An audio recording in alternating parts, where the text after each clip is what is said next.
Welcome to the TIP Annual Conference 2025, themed The King's Mandate, Influence, Impact, Inheritance.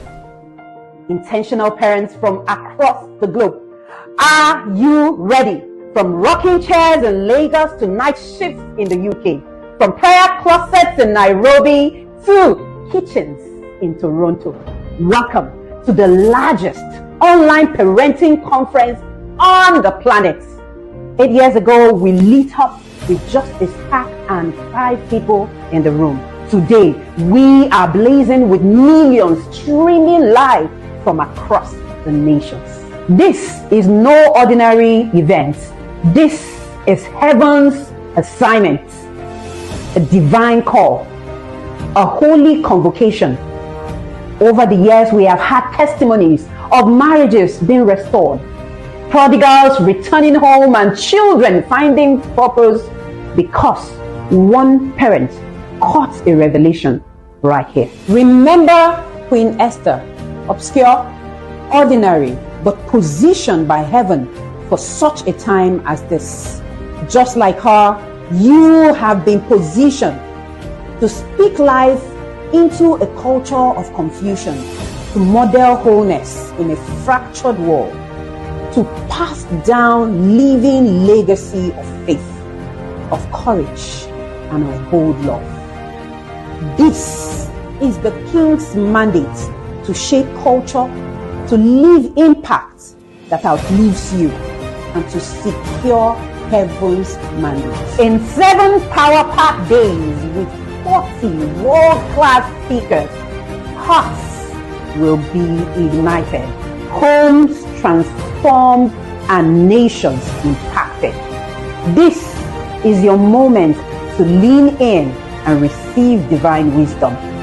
Engage by commenting, by asking questions, and of course, by praying as you process.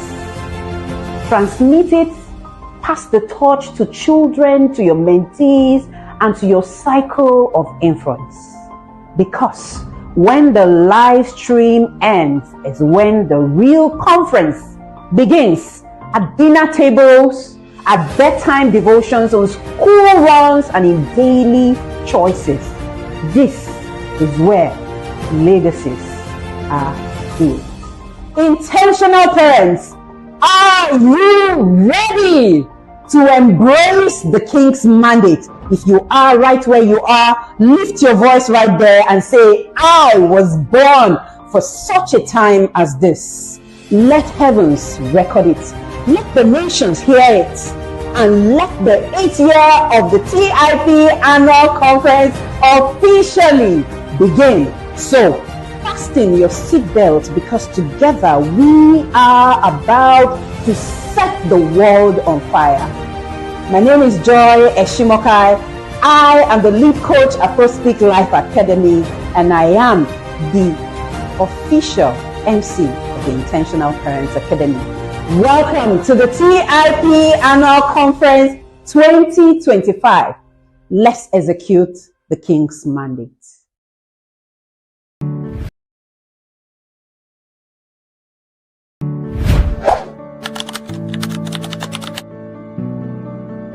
My name is Ugochi Obidiegwu. I'm a level 1 Yada in Lagos State. I joined the inner circle in 2024, January to be precise, after my younger sister had forced me and screamed at me to join, that I needed to be in that community. One of the things that I got stuck with was the intentionality of the syllabus that Coach Wendy created, and the tools, how you could use them and see results. And the first book I ever read, authored by her, was Sex Educate Your Child Like a Pro. Coming from where I am coming from, like Coach Wendy always say, we are coming from a lot.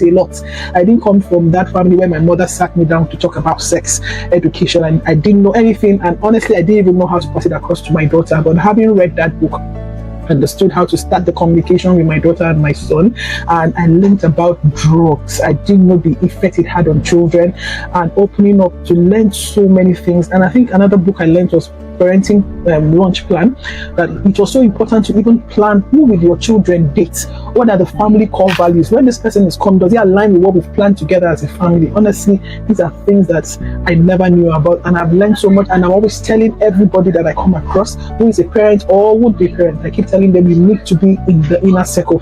It's also been an amazing time having to learn from other coaches, Coach Utima, Coach David, Coach Ebuka. It's an amazing community, and I would like to tell you to please join. And like Coach Ebuka will always say that the flood is coming, you need to be in the ark. So if you are not yet in the ark, join the ark. The monthly tools, the monthly book reviews has been a blessing to me, and I'll say it and I'll say it and I will continue saying it, that every parent, every grandmom, right, needs to be in the inner circle, because the generation that we are raising now, we need knowledge to be able to raise them just the way God wants us to. So if you're not in the yard, please, what are you waiting for? Join the inner circle.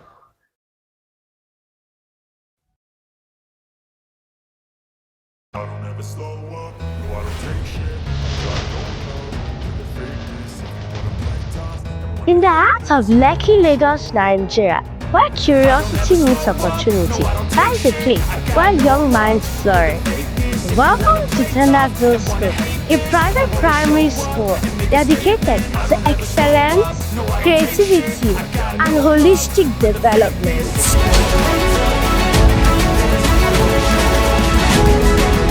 Our vision is to be globally recognized as a learning environment that raises children to become successful adults. So Tenderville was born out of a deep desire to raise children who are not just academically sound, but children who have high emotional intelligence, children who are compassionate, children who know who they are, children who have high self-worth and high self-esteem. Let's go on a short journey through our academic preparedness and environment. I'm a proud pupil of Tenderville School. The environment is warm, secure, inclusive, and supportive. This way, every child strives. If you want your child to be in an environment where they are family oriented, then yes, you should give Tenderville a chance. For a school like this inside Lekki Phase 1, in terms of the environment and pocket-friendly school fees. From my first Adirike, she's been taught manners every day. I can see the difference at home. No complaints. It's been quite impactful thus far. Give your child the best foundation for a successful future.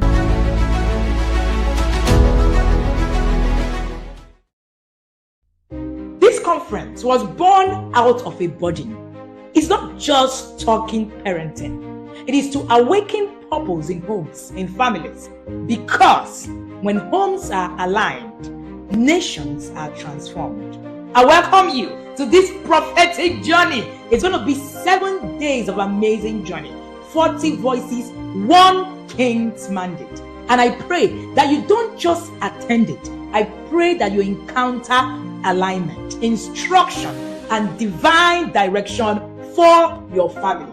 Welcome to the Intentional Parent Academy Annual Conference 2025. This is not just another event. This is a move.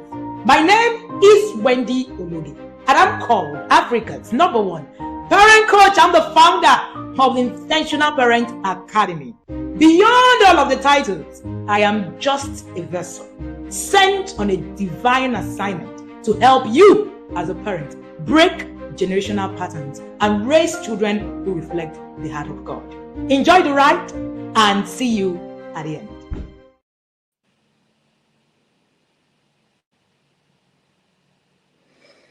Hello, everyone. Welcome again to the 4th section for today. It's been amazing back to back. What a way to start the weekend, learning, unlearning, and relearning. If you've been here for the past 6 days, put a comment in the session. You deserve an accolade. It's not easy to keep up to this back-to-back learnings from Monday up till now, wrapping up tomorrow. We want to say thank you to the TIP team for putting this amazing gathering together. My name is Vera Patrick Azodo, and I will be co-moderating today's session with a beautiful Yada. Over to you, Mal. Thank you, Vera. Hello, everyone, and it's such a delight to be here co-moderating again. My name is Opemiko Ilesoni, and I'll be co-moderating with Vera. It's been 6 powerful days, like literal impartation, and over 34 speakers have spoken. And again, one King's mandate, many voices. And we're glad and we're grateful to Coach Wendy and the TIP Academy for the privilege and honor to be doing this. Before we take this away and invite our speaker, I would like to invite you to the table, ladies and gentlemen. This conference, like the MC said, it is after the live stream, right, that the conference actually begins. So instead of this distance learning, we would like to invite you to the table where you can sit, understand structures, systems, processes to help you become that parenting advantage to your children. So we'd like to invite you to the inner circle. We call it the safety arc, and we have a 24-hour discount running currently. And the single booking fee, single being one person, is 10,000 naira, and then couple booking fee. Couple we identify as God designed us to be. So couple is man and woman, man and wife. So the booking fee for couple is 20,000 naira. So please take advantage of this amazing 24-hour discount to be part of the arc, to be in the journey, to be a parenting advantage, and to give influence, impact, and inheritance to your children. Over to you, Vera. Thank you, Okwe. Like she said, don't do distant learning. Come closer to the inner circle where it will hold your hand, because this is a lot of information, a lot of light being given to us. But right there in the inner circle, the team holds your hands every day on how to put all of this together, consolidate them for better results. Right now, we're going to be having the fourth speaker, who is Mrs. Ugochi Obidiegwu. She'll be talking to us on digital parenting and online safety skills for families. You agree with me that this is a very burning topic in today's world. So please sit tight and let's have her. Team, please roll out her bio. Thank you.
Ugochi Obidiegwu.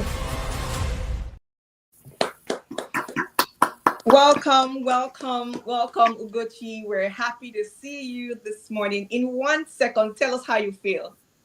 Excited, and I just happened to see that we have a dress code. We're all wearing Yeah, and we all have nice, awesome, ma'am. We're so delighted to have you. So you have about 40 to 45 minutes to do this to us. Please spill it all out, and we will be back to end nicely. Over to you, ma'am. Thank you. Okay, so thank you so much, the Intentional Parent Academy, for inviting me. Thank you so much, Coach Wendy. I'm excited to be here. I just have to say from the very beginning that I'm not sure 45 minutes is going to be enough for everything, because I thought we had 1 hour, but I'm going to do my best to see how to speed things up and give us all the things that we need to get. So if you are ready for us to roll, please give it to me in the chat. Say ready, ready, ready, ready. And then okay, yes. I can't see it in the chat. Nobody's ready. Oh my God. I think I should be going back to where I'm coming from, Okay, yes, I'm beginning to see it now. Awesome, awesome, awesome. All right. So I'm going to start with a story, right? 12 years ago, on the 13th of July, I was trying to sleep. It was about 9 to 10 p.m. and I couldn't sleep. One of these Frank Edwards songs was just, playing in my head. I couldn't sleep. Anyway, I eventually heard a scream from the other room. My sister said, Daddy just called. Mommy has had an accident. Immediately, I just, put on my jeans, put on a t-shirt, got all my ATM cards, because for me, money was not going to be a problem. My mom just had an accident and she was going to be fine. By the time we would get to the accident scene, we didn't find her anymore. A lot happened over the next few hours. And about 1 or 2 a.m., my dad and I were at the First Stack police station. The police said, we've seen somebody somewhere. Let's go and check. So my dad and I got into the police van, and then we got somewhere, like basically the middle of nowhere, in the middle of the night, and the car stopped. And I looked through the windshield and I saw my mom. I don't remember how I left that police van, but I was out there, I was screaming, I was shouting. But guess what? In the middle of all that screaming and shouting, I remembered I am a trained cabin crew. I'm a trained first aider. And I stopped and I remembered, feel for breath. And I did this. Now, everybody, if you do this, you're going to feel breath at the back of your hand. And so I did that, and I felt my mom's breath on the back of my palm. And so I got energized. I began to scream at the police officer, let's take her to the hospital. She's still alive, and all those things. And they were still trying to delay, and I moved to carry her the way trained personnel are supposed to carry injured persons. And I saw that the people around me were not able to do the right thing. And that stuck somewhere in my head. And after the whole thing, my mom didn't make it. My mom passed away. It was 12 years, 2 weeks ago, July 13th. But I share this story with you because when the Lord asked me to start this work on safety education, he reminded me of that scene. He reminded me that many times when people find themselves in emergency situations or a risky situation, they might want to help, but they do not know what to do. Why is this important? I always say that it is important to have safety knowledge and not need it than need safety knowledge and not have it. I also take it a step further to say, when you find yourself in an emergency situation or a risky situation, 2 things are important. The first is if you have safety knowledge, so you need safety knowledge and time, right? But if you have safety knowledge and you do not have time to take action on the knowledge that you have, it's a problem. If you have the time to take action, but you do not have safety knowledge to take action, it's also a problem. And so this is why what we are doing here today is very important, because many times children find themselves in online risky situations, but nobody prepared them. And so it's in that moment that they are thinking, what am I supposed to do? But that should not be the case. It should be a case that when your children experience something online, because of what they have been taught, it bubbles to the top of their mind and they know the action to take. Would they be scared initially? Would they scream like I did when I saw my mom? Yes, but the knowledge bubbles up to the top of their mind and they're willing to take action. And that's why being here today is very, very important. So I want to thank the Intentional Parent Academy again for bringing this opportunity together so that we can learn and grow. We can add more skills to our toolkit so that when we find ourselves in different situations, we can take the right action. So today I'll be speaking to you about digital parenting and online safety for families. You've already heard about me. I have a child safety social enterprise where we empower and equip children, parents, and educators to reduce unintentional injury. I'm the founder, author, and all those things. Now, what is our agenda for today? In the short time that we have, we're going to run through introductions. We will talk about typology of risk, because you really need to understand what we are up against so that you can take the right action. We'll talk about digital parenting, strategies for success as a digital parent, and we'll wrap up with an online safety quiz, because you've had 4 sessions already today. So let's wrap it up and give you a chance to probably win something. So let us roll. So what is online safety? The ability to understand and recognize threats that exist on the internet, as well as having the skills and knowledge to avoid these threats. So it's one thing for you to know that, oh, cyberbullying is occurring, oh, there are some unsafe ads, oh, there is spam and all those things. But do you really understand the implications of these things? And then can you even recognize when you get a funny email and you are not clicking on the wrong links? So with online safety, you are understanding and you are recognizing the threats so that you can take the right action. Some online stats for you. And below we have the sources of this stat. 8% of children globally are exposed to online sexual exploitation. And this was a study that was done across 50 countries. So that is glaring. That tells us something, because over 50 countries were involved. 60% of children aged 8 to 12 are exposed to one or more cyber risks. And this other stat, 30 countries.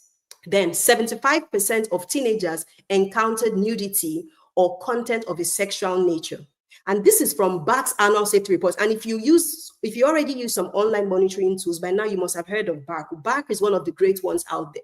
So if BAC is telling us that 75% of our children are being exposed to these things, then we need to think of how can we equip our children so that when they see these things, they know what to do.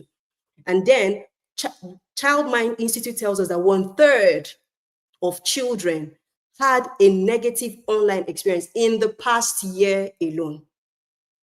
So these statistics already let us know that this is an emergency and we've got to treat it as such. We can't afford to just, take things anyhow, that whatever will be. No, it's not going to work that way. We need to take this matter with the seriousness and urgency that it requires to ensure that our children are safe. So what is the typology of risk? If you attended any of my sessions during the pandemic year, 2020, you must have heard me talk about, we have content risk, we have conduct risk, we have contact risk, and we have the consumer risk, right? But because of how technology has evolved in the last 4.5 years, there is even more. Even the makers of this table, they had to go and, update what they currently have. And now we have this should I say, a broader table, that covers more information. So let's start with content risk, because that's the risk category. How does this show up? It could show up as hateful content. Hateful content is when, people receive content that is targeting maybe their accent, their ethnicity, their gender, or maybe even where they are coming from and all of that. That is hateful content. Harmful content is content that tries to harm the child. So for example, let's say scams. It could also be maybe seeing the wrong pictures and videos online. So imagine that we have this widespread case of police brutality and your child comes online and suddenly they stumble on a video of somebody being beaten to death or something like that. That is harmful content. Then we have illegal content and we have disinformation. This one is even more rife now, because of, all these AI videos and people creating all sorts and all. So there is disinformation. Now we have conduct risk.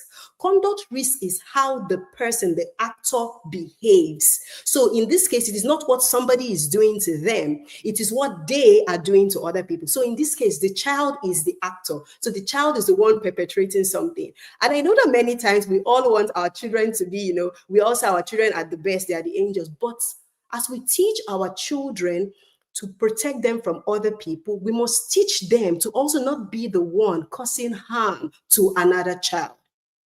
So in conduct risk, the child is the actor themselves. So hateful behavior, they are the ones producing that hateful content for other children.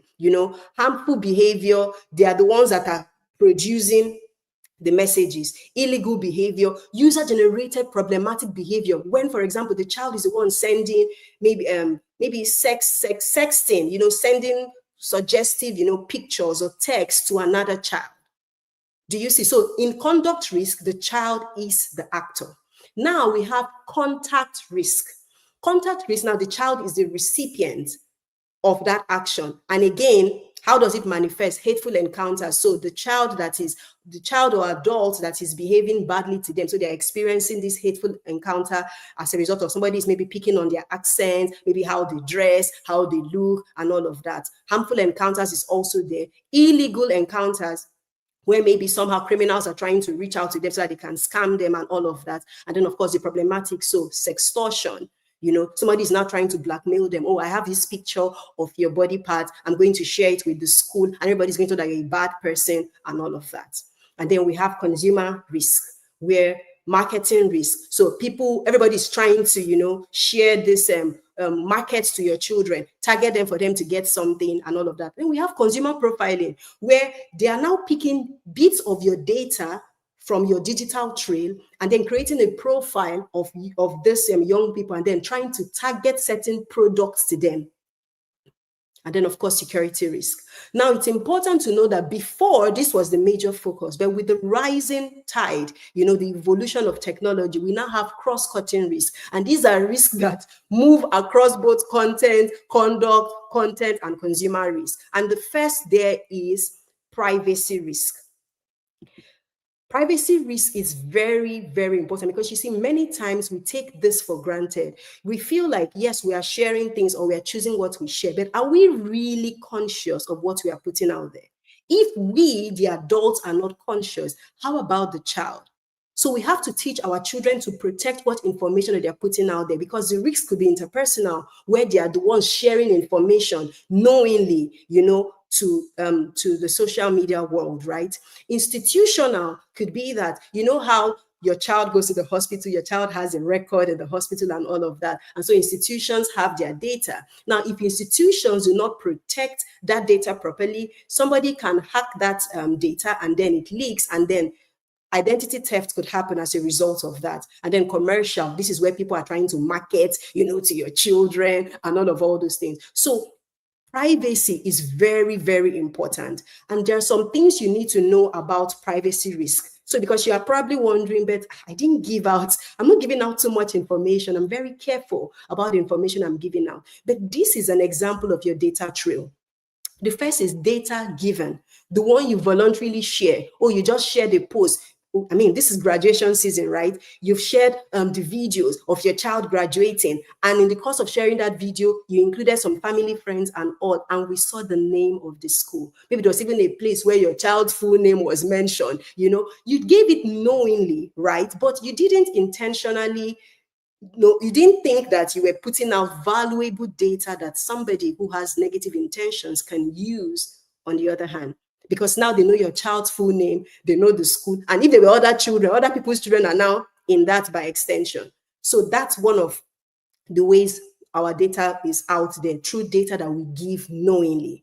And then we have data traces, which is basically through, you know, because of the data that you give and all of these tools, data tracking technologies are used to sort of trace how you probably perform, you know, how you show up online and how the child is showing up online.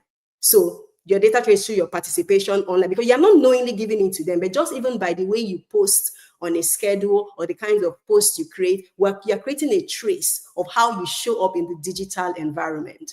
And then, of course, we have the inferred data. In inferred data, the technologies are leveraging the data you have given, the data traces, and then they're beginning to create a profile of the kind of child that you have.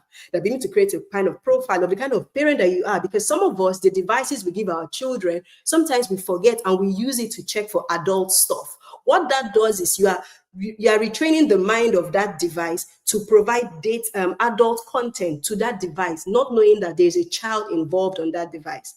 So you see, this is why it is important for us to be very conscious about what we are putting out there and how we're educating children about protecting their privacy and not just putting everything out there.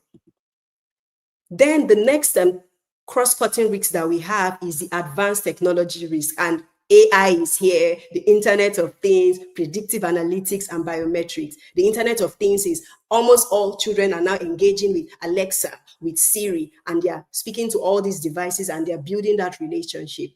And then there is AI. Almost every tech product now has one feature of AI in it, right? And so if you are not intentional about learning what you need to know about these things and seeing how to protect your child, this could be a problem. And that's why it's a cross-cutting risk. So let's go deeper into AI. Some key ethical concerns with AI, the very first, again, is still this privacy, data and privacy protection. Because everybody, we're all giving out our data for free to all of these things. We're using all of these tools, which the tools are fantastic. They make us productive. They make us effective. They help us, they help in creating really nice educational products that our children can use and they can learn. But whatever is the case, we must go in informed. Some of the concerns within data and privacy protection is that informed consent and autonomy, many children are not legally able to give informed consent. And so many times it is the parents and the guardians who are giving consent on behalf of the child. And many times, even the parents themselves do not know enough about these tools, to make that consent. And so it's very important that we read between the lines, we check, and all those things. The next is data exploitation and commercial use. You must understand that everybody that is giving you something for free, or even if you're paying for something, the real thing they are taking is your data. And if this data lands in the wrong hands, it can be exploited and used negatively. If the systems are not strong enough, it could lead you into trouble, basically. And so data exploitation could lead to your child being targeted for advertising. And if you, as an adult, you are using that device and it is not protected in that sense, advertising that's supposed to be targeted at you, the adult, is now being shown to the child. And so this is why it's very important for us to be conscious of that. And then we have security and data breaches, where hacks could happen, leaks could happen. And on account of that, the information that you put on a safe platform is now stolen. And because it is stolen, identity theft could happen. So remember that every time you are leveraging these things, as you're giving consent for your child, you are putting your child at risk. And that's why we always say the tech companies have a huge role to play in putting in the structures to ensure that nothing happens to the child, right? But we also have to be sensitive to that these places we're putting this information, if there's a data breach, what are we going to do? And so that's why when you hear apps tell you there is an update, they are the ones that know why they ask you to update the app is for your own protection, right? They're making sure that they're putting the right systems in place so that there are no security or data breaches. Another key ethical concern with AI is algorithmic bias. And this one is so important because if AI is not trained on representative data, it could lead to more problems. And one of the problems that could happen is unfair educational outcomes. So it could say, oh, maybe children in so and so region, they are of so and so ethnicity, their intelligence is not as high. And then because that AI was not trained on the right data set, it is now making your child is not having access to the kind of education that they desire. They're not getting the supporting resources that they need because someone somewhere has put something in place and it makes it look like the child or people from that particular region or from that particular ethnicity, they are not as intelligent or they are not as sharp as children from another place. Did you see why it is important for AI to be trained on representative data? We need to ensure that our children have the right educational outcomes. We don't want any tool that, second guesses their abilities and then denies them of the exact support that they need. Another problem here is marginalization and reinforced stereotypes.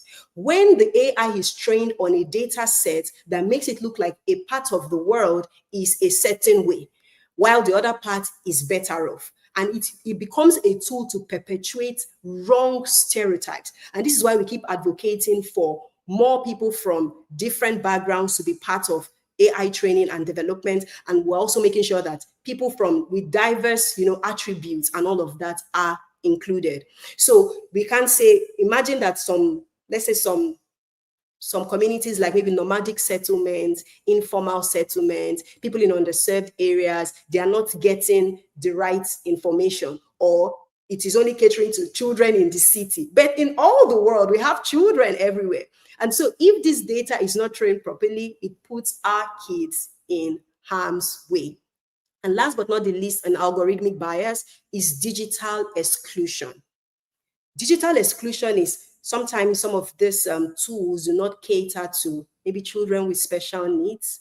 And because of that, it assumes that all children are a certain way. And so the system works a certain way. And so it excludes people that they're not able to use that resource anymore. So even though everybody say, oh, this is a fantastic resource for children, but now you have a child with special needs and you try it and it's not working for you because they were not taken into consideration when that was being created. Another key ethical concern that we have is the risk of over-surveillance. This is very important. Because what is now beginning to happen is, because we are all trying to be careful, we are monitoring and all of that, there is a huge tendency that we are now overdoing it. And so this is leading to invasion of privacy and erosion of trust.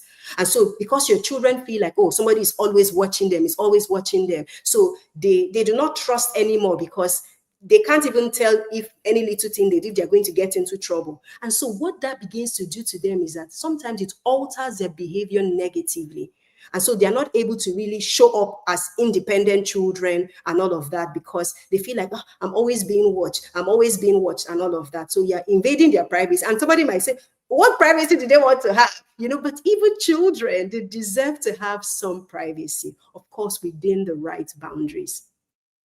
Another point here is the fact that we are now normalizing the surveillance culture, you know, because everybody knows that, yes, people are always looking, you know, we're always checking, we're always monitoring them. So the children know that, oh, somebody is always watching, and it is undermining their own privacy and autonomy. So if they were supposed to like be able to make certain decisions on their own, they might say, well, I mean, the parents are already watching, let them make the decision themselves, right? So it's eroding that trust and, you know, it's affecting them. And last but not the least, this has psychological impact on children.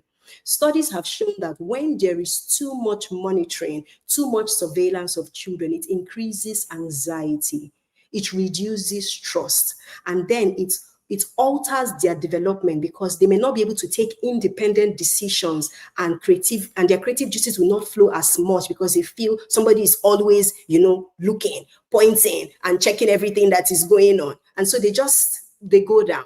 So while we need to have boundaries in place, we must also ensure that we are conscious, because when we are conscious, that's when we ensure that nothing goes wrong on our watch. Now, what this other cross-cutting risk is a risk to health and well-being of the child. Because yes, we are talking about all the tech bits of things, but then how is this affecting their health? How is it affecting how they show up in the world? The first is cyberbullying. According to Hinduja and Patchin, 15 to 30%, 35% rather, of young people reportedly experience cyberbullying already. That's already what's going on. So they're coming into this digital environment and they're experiencing hateful behavior, they're experiencing harmful content and all those things. And then their fellow children like them, their peers, or even adults are trolling them. And this begins to affect them because they are now, you know, sometimes children might now begin to recoil. They begin to lose their sense of self, their sense of worth, because they are not even sure, you know, what is going on. It just feels like the world is not a safe place anymore for them. So cyberbullying is a huge concern. And then this one, I know we might have, you know, conflicting opinions about this, but studies have shown that some screen time is better than none at all. The problem with screen time, it is when it is excessive. And so studies say that when screen time is below 2 hours for non-educational purposes, it is fine. The problem is when it is now more than that for non-educational purposes. And you know what non-educational means? Some of you, your child is stressing you out, and because you just want them to keep quiet, you just give them the tab. How many of us are guilty of that? So we must ensure that even if we want to give them devices for recreation, for entertainment, For non-educational purposes, it must not be more than 2 hours per day, because when it begins to become more than that, that is where it can become a problem. And if you are saying no device at all, unfortunately, the way the world is right now, it might be a bit difficult for that, because you can do that successfully in your home. But what if they're exposed in school? So what is actually more important is to create the boundaries, empower them, teach them to know what to do, and set those clear boundaries so that they know what to do and they can protect themselves. So what is digital parenting? The parenting practices that maximize the benefits and minimize the potential risk of children's reaction with digital media and online spaces. Because the truth is, it is here to stay. That is the world we now live in. But there are many benefits and there are also risks. Our job is to know what to do to maximize the benefits and reduce the risk as much as is reasonably practicable. Who are some key stakeholders in digital safety? And many of the things that I'm quoting here, we recently released white papers this month, and this image was taken from that white paper. So I would encourage you all to go check them out. It actually provides more information, because we don't have a lot of time, but when you go read those white papers, you're going to get more information. So some key stakeholders in digital safety are your number one, parents and guardians, educators and schools, tech companies, government and policymakers, healthcare and social service providers. But because this is a parenting conference, my focus today is really on you, the parent and the guardians, because you are a critical stakeholder. You are the first line of defense for your child. You can't outsource this responsibility. You need to know what we are up against, because when you know, you are better able to show up in the way that you should show up, that is going to ensure that your child is protected, your child is equipped, and your child is empowered. Because the truth is, no matter how much you love your child, you are not going to be with them 24/7.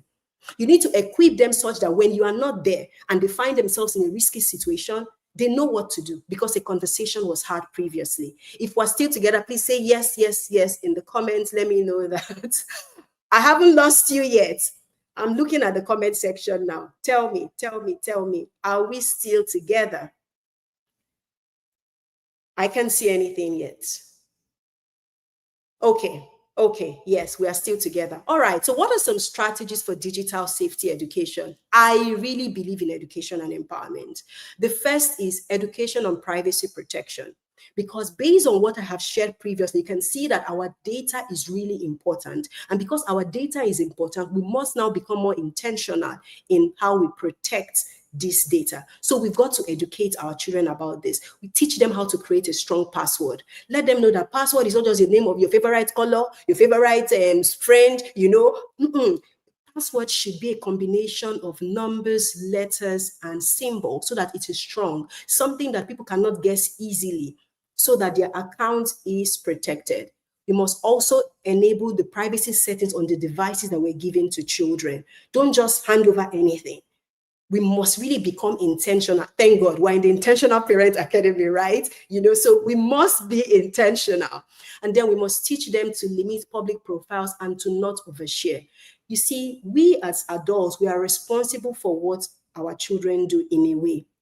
If you tell them what to do, but you're not modeling the right behavior, then you're telling them, do as I say, not as I do. That should not be the case. Children learn a lot from modeling. And so it's important that as we're telling them not to overshare, we too, are we oversharing on social media? Is everybody all up in your business? Do we really need to know all that is going on in your life on a per second basis? No. So we have to teach children not to overshare. And we also teach them to avoid location sharing. They shouldn't tell people the exact address, the exact location where they are at any point in time, because they could be putting themselves at risk.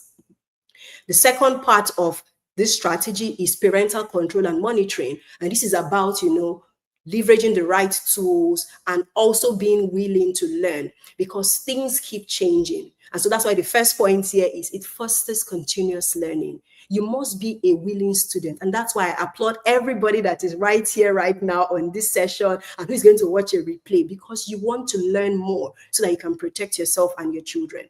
It's very important that you set clear screen time boundaries, because now I have told you that the experts say screen time is not necessarily bad. It is how it is used. So you must set clear boundaries. You must build trust and open communication. Have conversations with your children. right? And then, of course, mitigate online risk, because as you do all these things, you are mitigating risk.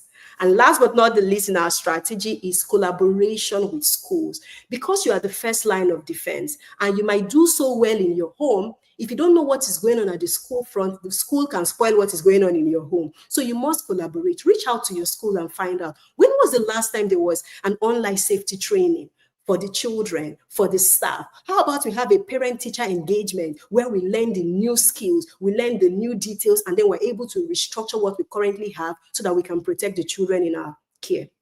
What this does is going to support early intervention. It's going to ensure that children learn about digital literacy in a structured format. So if this week they learn about passwords, next week they learn about cyberbullying and what actions to take, the other week they learn about behavior online, it spreads out and they learn and they grow.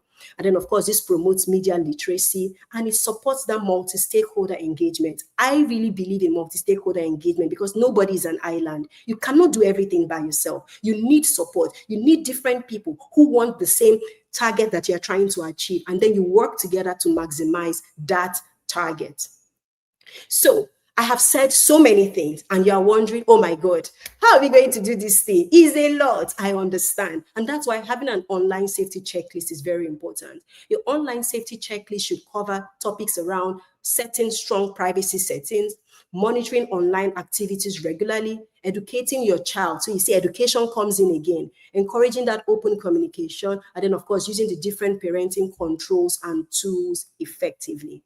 And so at the Safety Chick, we have an online safety checklist for parents and kids. The one for children, you can download it and they fill it out with your kids and paste it at a visible location in your house so that they can see it and always remember. And then for you as a parent, using that checklist, you can see how well you are doing. And then if there are places where you see gaps, you quickly brush up on your knowledge. Remember, continuous learning. We keep learning every day. The things I know today in 2025 on this subject, I didn't know in 2020. And I was teaching people about this in 2020. So we must have that culture of learning. Now, we're going to have a little quiz. And the reason is I want to teach you, I want to exemplify, I want to demonstrate to you why it is important for you to think of, catchy ways to teach your children about safety. Because I've said a lot now, and I want you to think we could use songs, we could use games, we could use sessions. So one of the things I like to propose to families is what I call a family safety meeting. And basically in this meeting, you're having a bonding time with your family, right? But you infuse a safety lesson into it.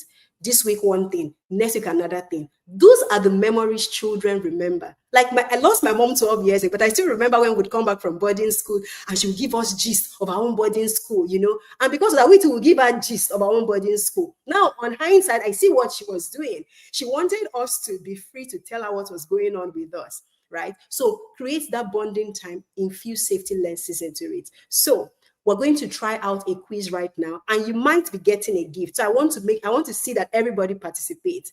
The rules of this quiz, just 5 simple questions, fastest fingers first. If you get the answer, you would qualify to receive a gift, right? And basically, I just want you to take some of these questions and practice it with your children. And that should give you a sense of how to prepare other questions to work with your children on. These questions are from our online safety game that will be coming out shortly. And stay connected with us so that when that is out, we can share it with you. So if you are ready for this quiz, tell me in the comments, I am ready. I am ready and I'm going to win something today. Tell me, are we together? Ready. Okay. All right. So remember, it is fastest fingers first. I have somebody in the chat. A member of my team is there and she'll be picking the first so that nobody will fight. It's the first name that we see. That's where we're giving the gift. All right. So first question. What makes a strong password? I mentioned it. I did. You say I'm nice. I mentioned it already. What makes a strong password? A, B, or C? A, B, or C? What makes a strong password? We have just a few seconds. Remember that we have short time. Okay, very good. We have some really fast people in this comment. I love it. I love the energy. Give us, we can take it. Our team members are absolutely here. They can take it. Yes. What makes a strong password? And the correct answer is C. Well done to everybody that got that. Now, don't rest on your R's. Let's move on to the next question. Ads that ask for your name and school are what? Can you see why this question is important? Because imagine that you've used the device and then you gave it to your child, and then the device still thinks it is an adult that is using that device. It could share with them ads that are not necessary, or sometimes some ads are mischievous. They actually target young children, you know. So ads that ask for your name and school are what?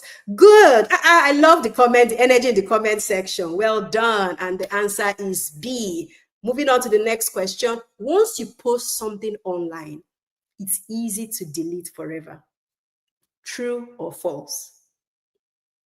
And I hope that this is inspiring our parents to see how you can actually make these teaching opportunities on safety easy for your children.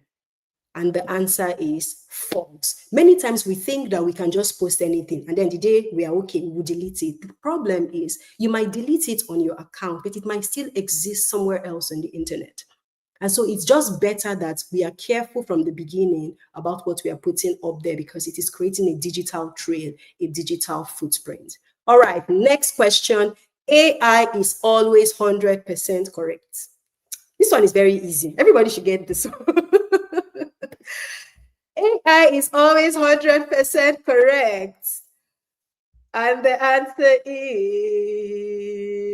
is false. Yes, because AI does something called AI hallucinations, where it will just imagine and create something that does not exist. Do not put link. One day I asked my chat GPT a question, and it brought out. I said, but this is not what I said. This link does not say what you just said. He said, my apologies. I need to let you know that I'm not 100% correct. I am this. It was funny the way it was effusively apologizing for this error that had happened. But you see, that is why we must let our children know that everything they see online is not always true, and they should always cross-check. All right? And I think this is our last question. What does a report button in a game do? Many of our children are playing games online. And so they need to know that when they experience bad behavior, right, that there's an action that they can take. So what does a report button in a game do? Let me see. I hope my team member is getting the correct name because all this ABC, I'm sure it's been confusing her. Anyways. All right. And the answer to that is this. It tells the game about bad behavior. So children need to know that they shouldn't just take anything that comes at them in the digital environment. There is a report tool. If it's platforms like Instagram, there is a block tool. You do not need to accept those things. There are steps to take when you experience bad behavior, and you should take it. Okay, so let me see. So I'm going to be looking at my phone to see if my team member has sent me names, because we have gifts for this. Yes. Please, can I still have this slide? Because I'm wrapping up. Thank you. Can I still have it back? Because we have a prize for the team, for the winners, and we need them to see it. Yes, thank you very much for sharing that, because we are at the end of this presentation. I had to literally fly. I can't see it yet. So she's sending me the answers. She's sending me the names of those who got it. And so this is the prize that you're going to receive while she is sending it. I can see that question one. The winner is Grace Ido. We have gifts for you. The first is Raising Safety Consciousness. It's a 52-week guide. Imagine that you can teach your child a topic on safety every week, and you're not scratching your head on what should you teach. And then you also get the checklist for parents and children free. So for the first question, please, I want you to give it up for Grace Idowu. She was the one who got the first question correct. The second question, we have Imoleayo Idowu. Yes, I'm going to keep announcing as she keeps sending it to them. the rest of you can access these resources on bit.ly/thesafetychick, and you'll be able to access these resources. So online safety is a public health and human rights concern. It's not just a tech or parental issue. So we definitely need all hands on deck. We want you to work with us. We want you to work with us to make sure that your children are safe in the digital environment. And the third question, we have Jasmine Rose. Fourth question, we have Delight Okeke. And the fifth question, we have Nkolika Nwazota. Please send a DM to the Safety Chick on Instagram so that we can receive your emails and send this link, send information to you on how to access these resources.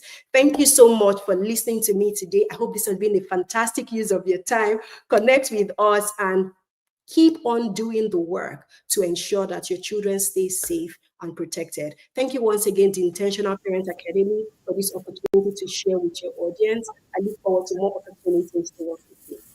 Wow, amazing. Thank you so much, ma'am. It was such an impactful session. And the key word that stuck with me, it is better to have the safety knowledge and not need it than not to have the safety knowledge and need it. And some people may want to help you, but they don't know how. So it's important that we continuously learn. And that's why we have the inner circle, right? The Intentional Parenting Academy starts off December 2025. So please make sure that you've booked your slot to ensure that you're in a safe space to continually learn, provide you structures, systems in place to continually teach you to help your children. Remember, parenting is about you. Thank you so much, ma'am, for coming to share with us today. And please log into the link for the next session.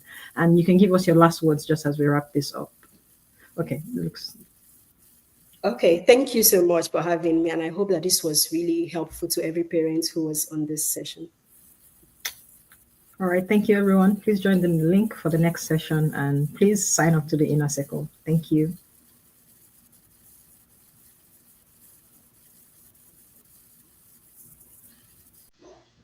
Saw the Exceptional Children's Tribe run by Kujembo. I thought to give it a try, and to be honest, it's been beyond my expectations. It's been lovely. Numbers of improvements in the life of our children ever since we joined this exceptional group.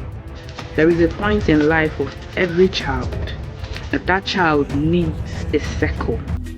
Have you noticed your child shrinking into the background, hiding their voice, second guessing their worth, afraid to shine? You are not alone, but there is a solution. I am Jennifer Malkeke, a confidence coach for children and the founder of the Exceptional Children's Tribe, a one-year online mentoring platform where children discover their voice, sharpen their identity, and grow into bold, resilient leaders. It all started from a deeply personal place. When we relocated to the UK, my daughter was bursting with confidence. Even as the only Black child in her class, she was nominated as the class friendship buddy, a true leader indeed. However, by year one, things changed. She would cry every day saying no one wants to play with her. I had to rebuild her from inside out. Today, she's the school's counselor in the same school. And recently, her head teacher wrote in her report, "I see a future head pupil in you." That is the power of confidence. For our Exceptional Children's Book Series, a powerful collection of 10 life-transforming books written to shape minds and strengthen hearts. And don't miss the Confidence and Identity Power Pack, 6 premium life-changing guides to unlock your child's inner strength. Coming up is the Exceptional Children's Book Camp from August 4th to 16th. 2 life-changing weeks to build your child's self-esteem and boldness from the inside out. If you want your child to stand tall in a noisy world, this bootcamp is for them. Join us today. We have numerous testimonies from parents whose children have been deeply transformed by being in the Exceptional Children's Tribe. Your child is not too young to lead. They just need the right guidance. Join us today. Common phrases in the inner circle. Let's go. You're coming for an inner circle webinar and you're not with your yellow blanket with red trimmings. Is that even a joke? Oh, I'm running and I'm not looking back because 10,000 lions are chasing me. I have watched all the webinars, but today, Coach came with a bazooka. Even with my humility agbada, I still collected. If you're not in the ark, you better enter now because flood na bia o. In the inner circle, we dey walk and they show. CIP police is coming for you. There is no need harness here. You definitely cannot relate because you are not in the yard. If you are not in the yard, why not?